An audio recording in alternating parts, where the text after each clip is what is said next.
Welcome everyone to the Information's TITV. My name is Akash Pasricha and welcome to Los Angeles, where we are shooting on the ground at Adobe MAX for a very special edition of the show. We have got conversations lined up for you with executives at Adobe talking about GenStudio. We're talking about Firefly and Firefly Foundry.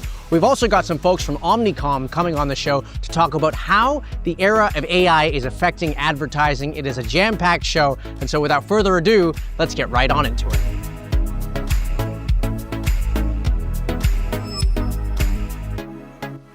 I am here with Rachel Thornton, the Chief Marketing Officer of Adobe Enterprise. Thank you so much for having us, Rachel. Rachel, we appreciate it. Thank you. I'm excited to be here, Akash. So before we get into the strategy of Adobe Enterprise, just tell us about this event. I mean, why is this event so important to Adobe? This is the biggest event for the creative community. It is the preeminent event for the creative community. There are 10,000 people here with us today learning about all things Adobe and creativity and AI. So I want to dive into each of those topics because there's so much there. You know, you have an interesting role as Chief Marketing Officer because you spend your time at Adobe effectively talking to a lot of other marketers, Chief Marketing Officers. Yes. And so that gives you like this very ultimate point of view on what Chief Marketing Officers are thinking about worldwide. So what is on the minds right now of CMOs? Tell us. I think the big areas that, CMOs are talking about or wanting to dive deep on and get ahead of are disruptions in areas like SEO to LLMs. So how people are, increasingly searching for information on LLMs, things like ChatGPT, things like Perplexity. I think there's this amazing promise of personalization of scale. And in fact, now more than ever, it's a reality, but it means you have to have so much more content so you can really bring personalized experience to life. So CMOs thinking about how much content do they need? How do they scale that content? And then I think also as interfaces change and you get much more conversational AI, like what does that mean for their experiences and how they deliver those experiences to customers? What about CMOs getting access to the tools that they want? Because one of the things that we talk about on our show is how expensive AI is, and paying for this software is expensive.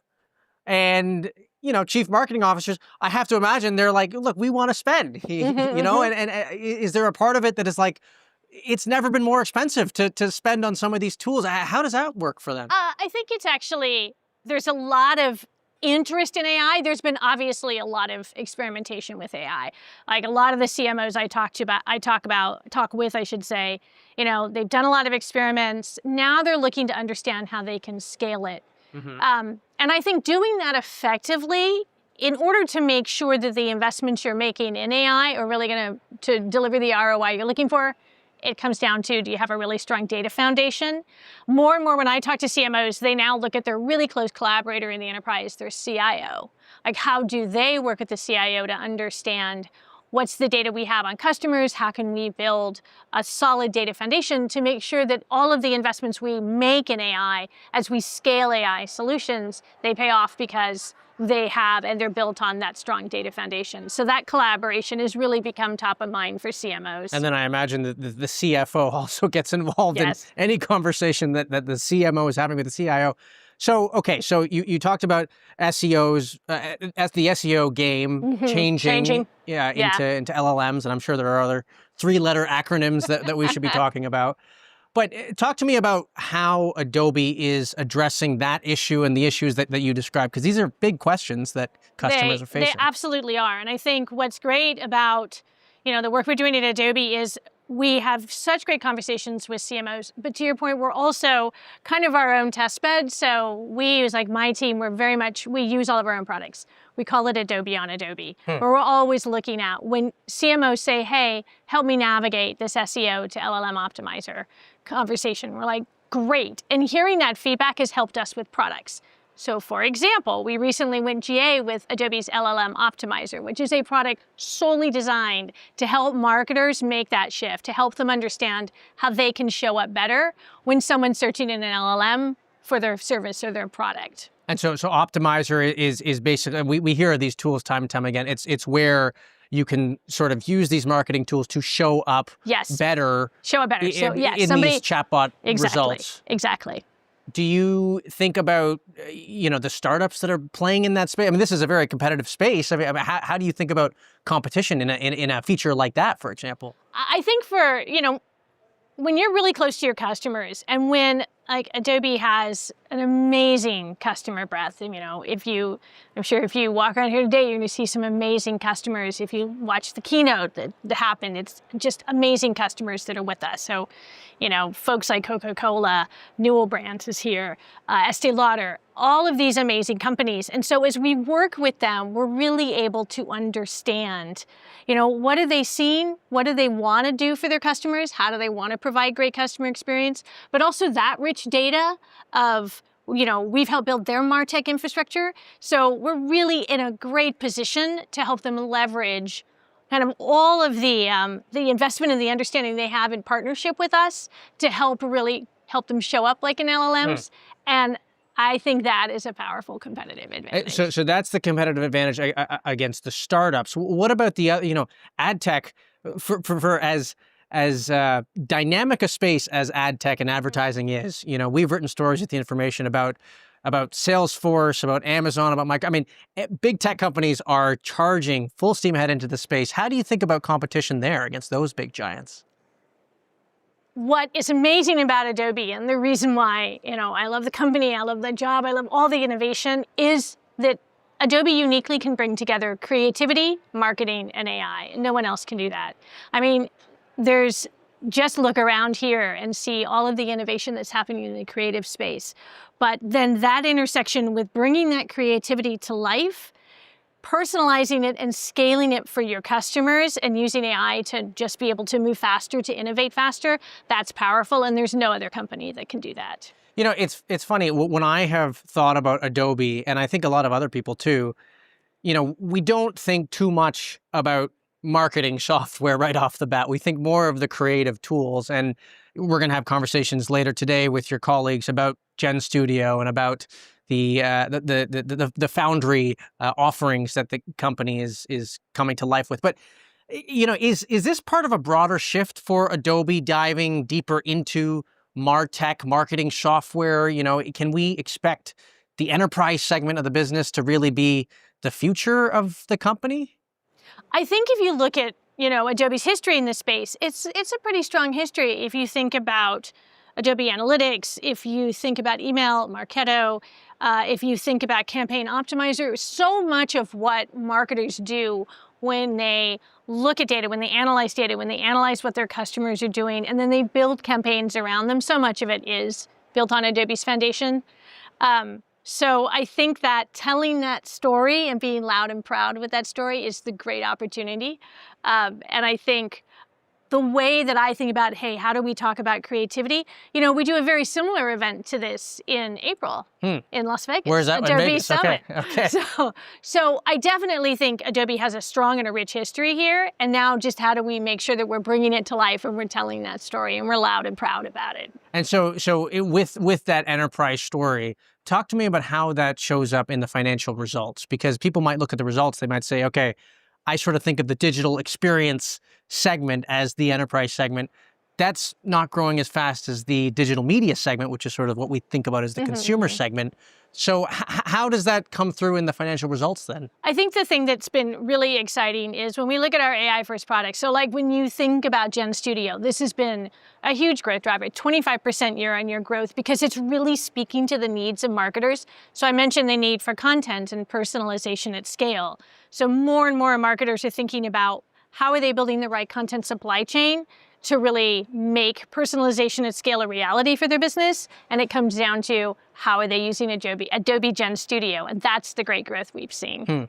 We had Vinod Khosla on the show last week. And one of the things that he mentioned was, I asked him the question, what is the hurdle right now to enterprises really embracing AI? And he made the comment that they don't have the right people on the ground to work with the tools right now. And I was struck by those comments because more and more we see companies that are sending their people into enterprises and saying, hey, look, you might not have the right talent.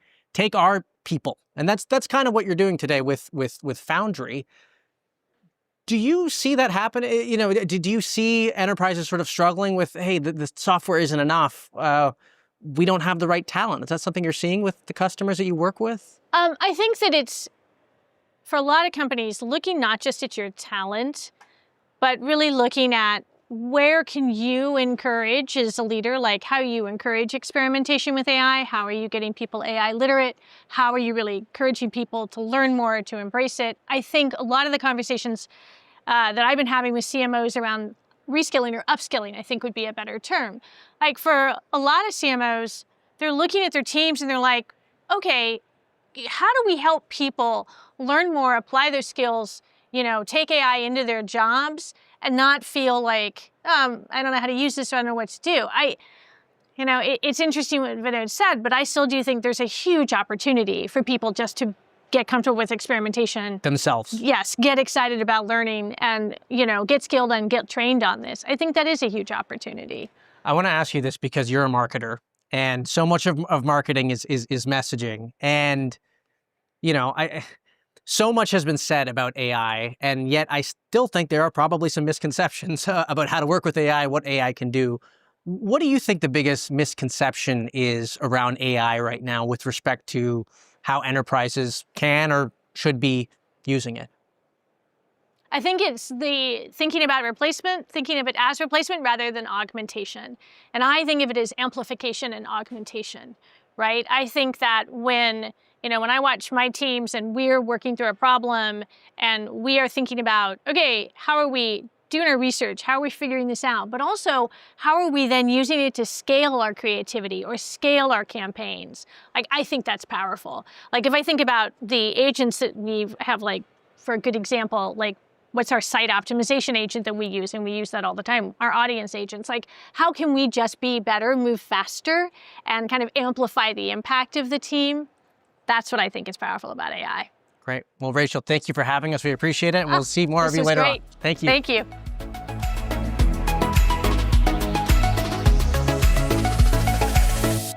All right, I am here with Varun Parmar, the GM for Adobe GenStudio and Firefly Enterprise. Varun, it's great to have you here. Nice to be here, Akash. Yeah. So tell us about what GenStudio actually is. Yeah, so every brand and agency has a content supply chain. That content supply chain has multiple sort of steps in the process. You start off with the creative brief, then you go into creation and production, then you go and activate that content, and then you look at the insights of what's working versus not to feed it back into the content, right? And at the heart of this is asset management. That's your digital asset management repository. So GenStudio is Adobe's solution to the content supply chain for every single brand and agency. So this is a software that companies can use to basically end-to-end create a marketing campaign, an advertising campaign, whether it's creating the assets and then also distributing them to all of these social media platforms, stuff like that. Exactly. It brings the best together in terms of the marketing workflows along with the creative workflows into a single unified solution that is now turbocharged with a lot of AI innovation. And so I want to sort of focus on both sides of this. One is the content creation and one is kind of the content distribution for marketers. On the creation side, you guys have been announcing a lot of stuff this week, and we're going to talk about that. But I'm actually very interested in the distribution side. Tell us about some of the ad integration products and services that you're launching this week. Yeah, so we have Adobe GenStudio for performance marketing, where a performance marketer can self-serve themselves in terms of activation and then looking at the insights of what's working across all of these channels. So what the product or the solution allows you to do is essentially one click, take all of the content that you've produced and then activate it omni-channel across different ad networks. And when you say activate, what does activate mean for us, for who aren't marketers by trade? Exactly. So once you have this content, you need to create like an ad unit, and then you need to actually take that content, load it into whatever the platform is, be it Meta, be it Google, TikTok, LinkedIn, so on and so forth. So all of these are different platforms. So instead of going and uploading all of that content into the platform, you can use Adobe GenStudio to one-click take all of the content that was produced in this solution and then publish it over to this platform, right? So that you can then do all of the things around like how much money you want to spend on this campaign and then actually serve it to your audiences. And was this something that customers said that they wanted from you? Well, why create this new integration? So one of the big pain points in this activation on publishing flow is that there's this thing called tracking ID, which is essentially looking at a campaign and saying, hey, there's a set of content I'm going to use for a certain audience. So there's this really long sort of name of the campaign that's actually put together. That is the way you actually track the performance of the campaign. So usually what you have is a bunch of these marketers have these spreadsheets that they maintain. These are hundreds and hundreds of rows that they create in order to track every single variant of this asset that was produced against the campaign that you're running and the amount of money that you're spending and the audience that's there. With Adobe GenStudio, we are fully automating this end-to-end, this entire process of creating the tracking ID. So never ever you'll actually run into the process of where you see some of these errors in terms of either activation or reporting back. So streamlining that actually has a huge benefit for these performance marketers. And you can think about, they have hundreds of campaigns running at a given time across multiple products, and there's a lot of spend associated with that. So small errors in this workflow can actually mean big impact. I want to talk a little bit about the business that Adobe is known for, which is the front half of that story, which is the content creation side of it. And we were just talking earlier, I mean, you are a boomerang to Adobe. You came back to the company after 15 years. All of these AI tools that are getting created to help people generate all this content, I wonder how you think about that as a product person, building that in a way that doesn't cannibalize the business that Adobe has built its foundation on, because a lot of people, use all these tools, Premiere, Photoshop, to edit and create stuff by hand. It's a very it's a carefully curated process. Now we can do it all with AI. And so how do you think about that issue from a product design perspective? Yeah, so I think there are two things I would say. Like, one is that you have to be deeply embedded into the workflow that an organization has, right? So if you think about a typical marketing campaign, the number of steps that are involved in terms of looking at the creative brief. In the creative brief, it talks about the audience that you're going after, right? There's certain messages that are going to resonate. There's certain creatives that are going to resonate, right? And there's an entire orchestration of workflow that happens. So while it's really, really easy to just create an image or a video that's 15 or 30-second long, it is still very hard to actually create something that's actually going to perform, is going to give you the ROI, is going to actually resonate with your customers so that they click on that button and that's going to actually drive some, conversions for you. So, from Adobe's perspective, we have, AI models that we've created. You're going to hear about a lot of exciting news in terms of the third-party model integration and stuff. But what's really critical is that for a large brand or an agency to really realize value, all of that innovation has to be fully integrated into the workflow that these marketers and creatives have. And that's the unique sort of perspective that we bring in, You talked about some of the other models that Adobe is now moving to work with. I wonder, from your perspective, we have all these different models. I wonder if maybe they're all going to converge at some point, because right now it feels like, well, this model is good for audio, this model is good for video, this model is good for this type of video. Are they all going to converge in the long run, do you think? Or are we going to be in a world where we have to sort of live in this marketplace of 12, 13 different models and pick and choose? Yeah, I think one of the things that I do quite often is like look at the history and see, is that a predictor of what's going to happen in the future? And Adobe has been a creative company for, well over 40 years. And we have products, that actually span all of the modalities. So what we've seen is that the persona for these products are very different. So we have Adobe Illustrator, which is a product for vector graphics. We have Adobe Photoshop, which is the best tool for imaging. We have Premiere Pro, which is for video. So our point of view is that there is no one model that's going to rule it all, that we will continue to see like models specialize in specific areas, focused on specific use cases and workflow integrations. And last question for you, going back to your point here on ROI, right? Because I love this idea that it's not enough just to create the content, you have to be able to measure it. How good are these tools right now? I mean, can you just develop the video, or does it still take as much time to edit the video, to edit the campaign, to find ways to measure the ROI? I mean, what can't the AI do right now for us? Yeah, so I think there's obviously the notion of like, what does the brand stand for? And any piece of content, does it actually meet the brand guidelines, right? So that's one aspect of it. I think the other aspect of it is that, in terms of looking at the performance of what's really working in that ad unit, you need to actually do some really deep analysis of what are the attributes in that image, what are the attributes in that video frame, what is it in terms of the music genre that actually worked, to really understand that for that given spend and the audience that you're going after, what are the things, the attributes that actually are working, and then feed that back into the model so it understands, what are these characteristics. So I would say there's still a whole lot of work that actually goes in to actually understand piece of the content, the activation channel, the performance insights, the audience characteristic that actually then needs to be fed back into the model. Great. Well, Varun, I know you got a busy week, so we'll let you get back to it. Thank you very so much for being here. Appreciate it. Thank you.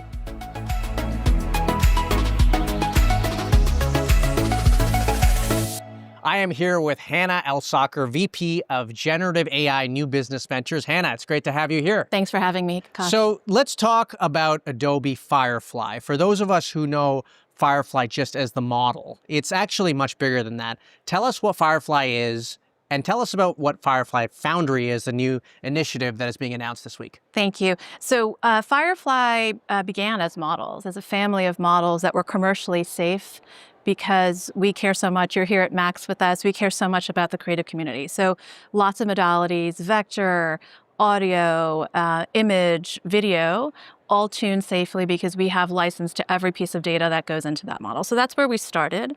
What we learned from the customers was that the models are not the end game. They're doing serious creative work in our tooling, and Firefly needed to adapt to do that as well. So we now consider Firefly also an app, a web app, and on mobile phone, where you can do lots of creative tasks, whether you're doing text to video or images to video, you can really kind of take it to go all the way from the model on. You also asked me about Foundry. Foundry, the big news, Adobe Firefly Foundry. This is such an incredible addition to the Enterprise suite. It's actually the origin story is that customers asked us to go there.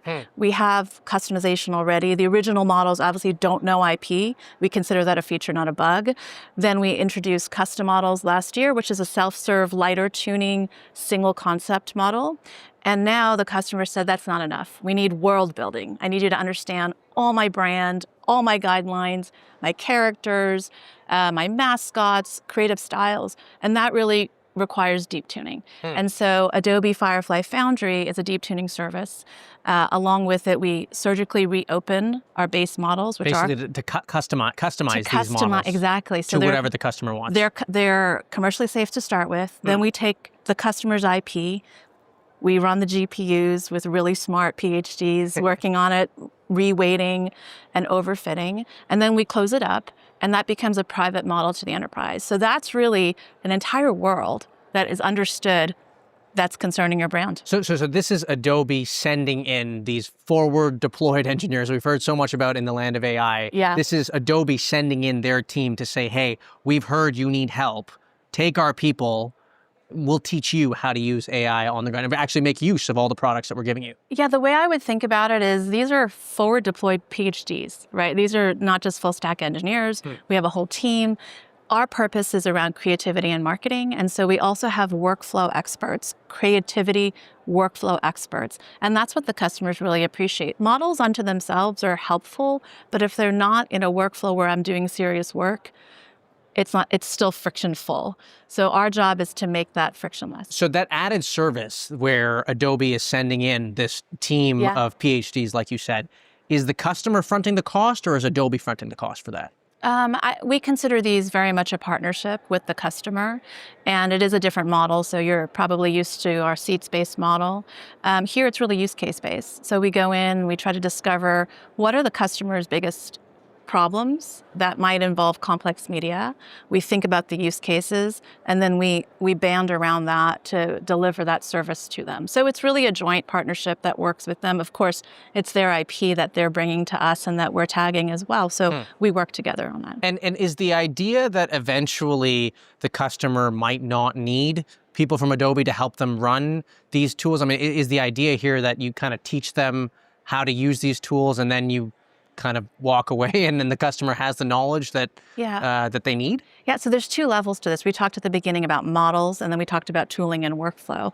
At the model level, I'm customers have told me they're not going to hire 200, 300 PhDs to tune models for them. So that's a very unique skill that we bring to them.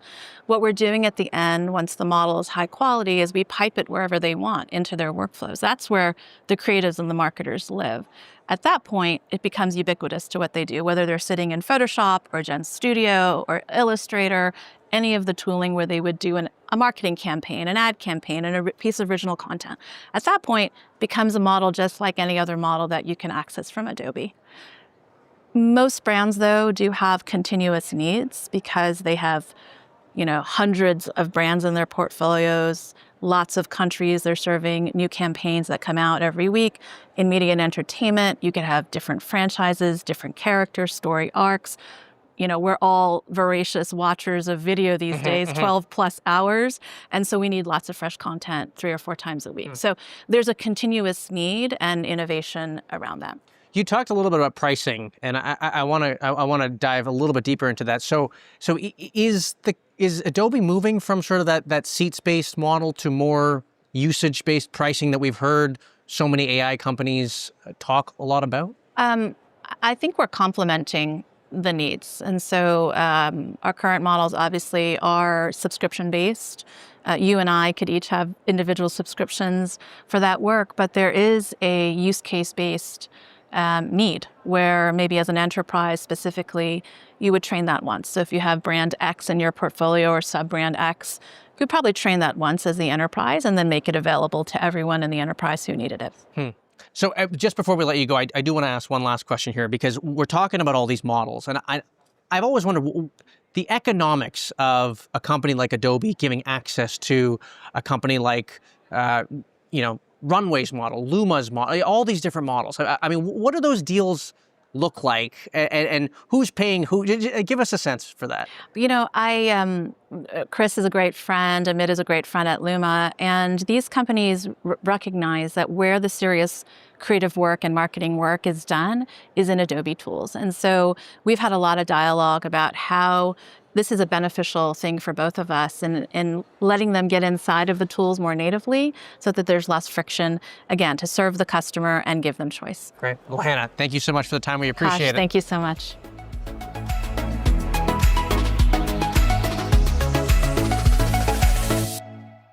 I am here with Grant Owens, Chief Strategy Officer at Critical Mass. Grant, thanks for being here with us. Appreciate My pleasure. Thanks for having me. So I'm excited to talk all about advertising in the current era. What a moment it is for this practice that is decades old now. Talk to me about how AI is changing advertising at a high level, and then we'll go into some of the specific ways in which you're using it. Sure. I mean, it's changing society on the whole. So how's it not changing advertising, right? It's changing culture, and advertising is based on culture. So it's having profound impacts, but I see it as an opportunity for sort of creative explosion. I've said to my team a lot that AI doesn't have sort of a narrow field of view. It's got a very wide field of view. It's got no recency bias. It can go back into history, into depth, and can give you more places and spaces to start. So for us, it's been a really sort of profound moment to recognize new opportunities that we couldn't have recognized before. How are you guys using it at Critical Mass? In all kinds of ways, in tactical ways and strategic ways and production ways, as you might imagine. We're doing campaigns at scale that we haven't been able to do before off the back of AI driven technology.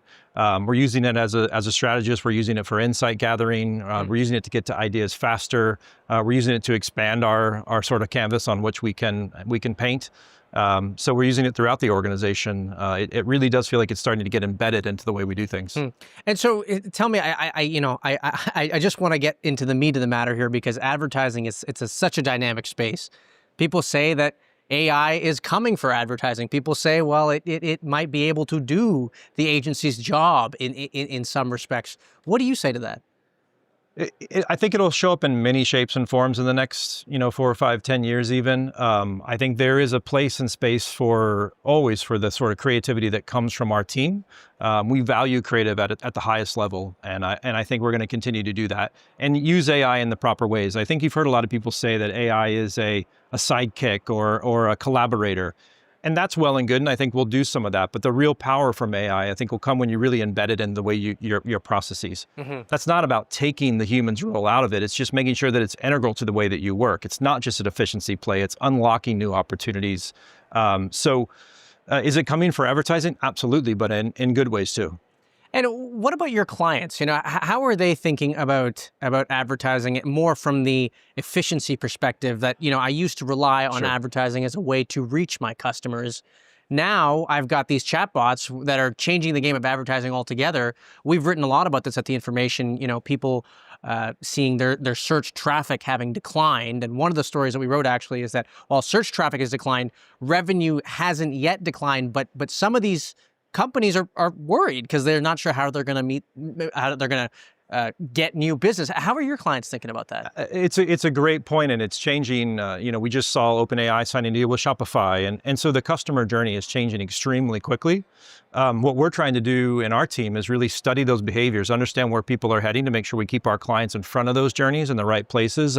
We talk a lot about discoverability, making sure that our clients' brands are able to be discovered, and the techniques that we use to do that, to get those stories in place at the right moments, obviously they're changing as fast as I've ever seen them in my 25 years of advertising. And so on discoverability, what is the advice that you're giving clients? Put content in different places that maybe you wouldn't have before. Invest in different places. We see not only are people doing commerce engagement in Pinterest and Reddit in other spaces, but also the AI engines are obviously training on those spaces. So we're encouraging clients to be in the right spaces, put the right content in place. It's challenging their ability to publish in all those different spots and touch points. But again, with the technology we have at our disposal and how we've made that integral to our workflow, we're able to produce content at a faster rate as well. Right. I also want to talk to you about some of the economics of AI here, because it's expensive, right? And anybody that uses it knows that it's not cheap right now. With the tools that you're using right now at Critical Mass and at Omnicom, can you talk a little bit about the ROI that you've seen for your own business in using these tools from Adobe or any other company, really, for that matter? Sure. I mean, a lot of the work that you don't see out front, but we're doing in the background, is putting the tools again in sort of in our main process, the way that we work. So we've used tools from Adobe, we've used some point solutions, but the job for us to get the most ROI and why partners like Adobe are so valuable to us is that it's really tailoring that workflow to the way that we work, not just a point solution at it for any one tactic we need to do. So we're doing a lot of work getting that integrated into the way that we work, making sure that it's able to be sort of human-aided, but it's something that's really producing efficiency and producing content in a way that maybe we couldn't have before.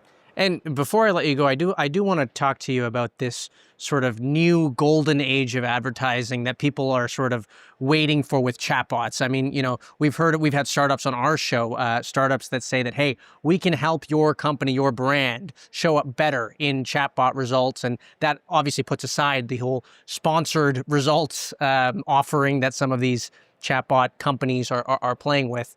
What do you think of that industry, and is that an opportunity that you see coming around that say, yeah, I mean, we're going to help people show up better in chatbot listings?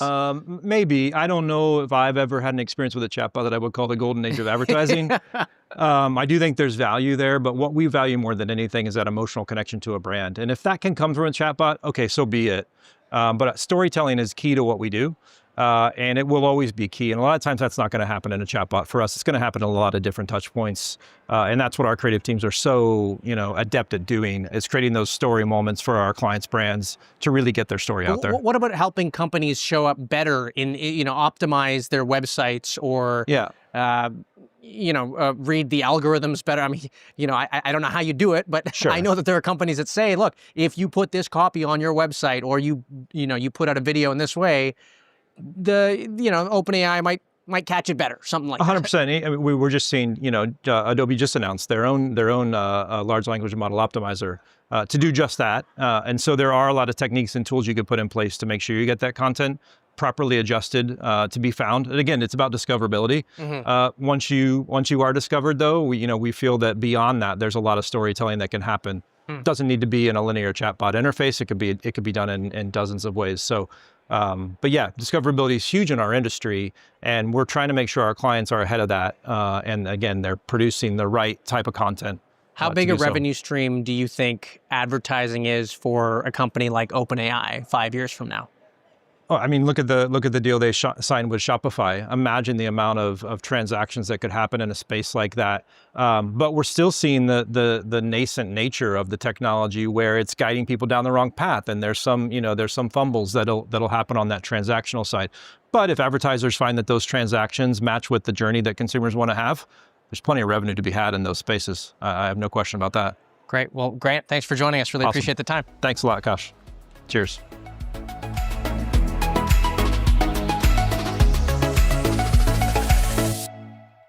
I am here with Val Carlson, Chief Creative Officer at Critical Mass. Val, it's so good to have you here. Nice to meet you. So I'm excited to talk about the creative process and how it is changing in the era of AI. We just had your colleague on that was sharing with us some of the ways that he sees the strategy of advertising changing.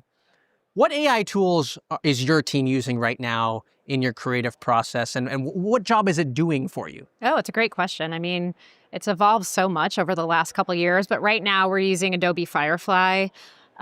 We are using Frame.io for film. We obviously use the Adobe Creative Suite. But it's been so interesting to see the tools evolve and to see us pull them all together. I think that's what's been amazing about this evolution, is you can go straight from something that was a thought or a concept into something that's a generative piece of art. So you can get people excited about it. Then you can go straight to camera and you can edit in like 2 seconds. Like the whole pipeline has changed. It's absolutely amazing. Now, I have to ask you, is it saving you time? Because a lot of people will say, hey, it can generate the first draft, and that applies to generative media as well. Yeah. But we have to do just as much work to edit the first draft as we did if we just came up with a better one in the first place. Is it actually saving you time? No, it's not. I mean, honestly, the secret is a couple different things, right? You still want to go through the full creative process, and you want to make sure that you're doing something that is not derivative. We love the word generative. That makes so much sense to us because it's a process. And I think that what's happening is amazing, because if you're doing it correctly and you're talking to your clients along the way, you're innovating. You're not just creating something, you're making things bigger, better, more exciting, and you're touching more channels. So I think no, and I also think that there are some perceptions about how long it takes to do things in AI that are very untrue. I mean, certain parts of the process, you have to be very careful that you're not recreating something that's already been created, and that takes time. So there's human in the loop. I know people say this a lot. It's a reality, 100%. One of the questions I wanted to ask you is, we've heard now Adobe this week is launching a product. It's sort of like the forward deployed engineer for customers. And the idea is that they send in their brightest minds to sort of help customers use the AI better. Yes. And it kind of relates back to a topic we've been talking to a lot on the show, which is that companies don't have the right people on the ground to use AI. They can buy the software, but they don't have the right talent, essentially. How do you see that coming up with your clients? I mean, are they coming to you saying, hey, we want to use AI, but we don't have the right people, so you must be the expert. You use it for us. Are they mandating that we want to see your AI version and also your human version alongside each other? There's so many questions in there. First, I want to comment on what you said about Adobe, because I think it's a beautiful model. So what they're doing with Firefly Foundry is pretty incredible, offering that sort of support to let people know how the process works, and giving attribution to artists and giving support, I think, is the key to everything in regards to working in AI. I think it's really important. Your second question about clients and their perceptions and what they ask for is multi-layered. We do have clients that say to us, I want you to use AI because I want it to be cheaper. And then we come back and we talk to them and educate them and say, okay, here is your brief, and here are the types of things that we need to do. And it may not be cheaper, but it will be better, and this is why. Or they will ask for what you said earlier, like expertise, right? So we could bring a specialist into an internal team, and we love to do that. We're very comfortable partnering with our clients in that way. Now, you talked about using Adobe's products. There are also a multitude of startups that are offering a number of similar products as well. Sure.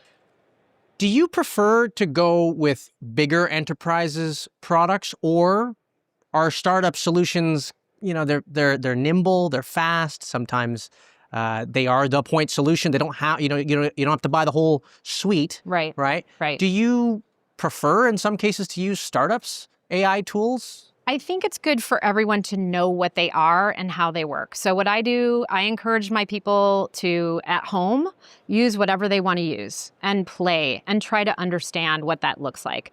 But to be totally honest, we don't use a lot of those little startup tools because there isn't a lot of rigor behind them. And we have to be very careful. Rigor meaning what? About attribution for generative art. Like, I really love that Adobe, for instance, has what they call a nutrition label on their AI-generated products. Like, being able to look at an image and understand exactly where it came from and being an artist and being able to opt out, I think that's a beautiful thing. So from a legal perspective, there are things that we just don't do for our clients. We want to make sure we protect them. We're not doing anything that would get them into trouble. So, use it all and then make smart decisions. Right, right. I do want to ask you, you are at the center of this debate. Can AI do the creative job? Yeah, sure. And like you said, there's a lot of reasons it can't. But what scares you right now? Sora? I think that deepfakes scare me to death, to be very honest. And I think that the division that we see, in our world, and the way that people can manipulate things is very scary to me, because as a creative person, one of the things that I look for is community, empathy, people that can bring ideas from the entire world, from different perspectives. And so when I see a division and I see that it is available to everyone, basically for free, that makes me very nervous. And what do you think of this idea that, what did you think of Sora initially when it first came out, and the fact that people are using it? I mean, listen, when the technology first started arriving and we started seeing that video would be created, I was excited. There's a number of reasons why that's good. Our clients really sometimes have a hard time selling things up to the C-level because the C-suite sometimes doesn't know what a storyboard is. So like getting things out quickly and showing and sharing what something will look like when it moves is good for us because we make better work. It's really the legalities, the attribution, all of that stuff. That stuff is scary, and I think we have to be very careful. Right. And do you think people care about that stuff less nowadays than they used to? Has the game changed? I guess the average person, my opinion is that they do care less because they're used to it, right? Going from Instagram to TikTok to now something like a Sora, it's just a natural evolution. I think that you do see backlash from people that are of the creative community because they're concerned not only about, where is this headed, but just protecting, again, sort of the creative quality, making sure things are at the level that they should be. There's a lot of things that we worry about in this industry. And I think a lot of us have been vocal and said, let's be careful about that. Let's protect our clients. Right. Well, Val, it's a fast-moving space, and I want to thank you for taking the time to chat with us about it. That is Val Carlson, the Chief Creative Officer at Critical Mass. My pleasure. Thanks very much.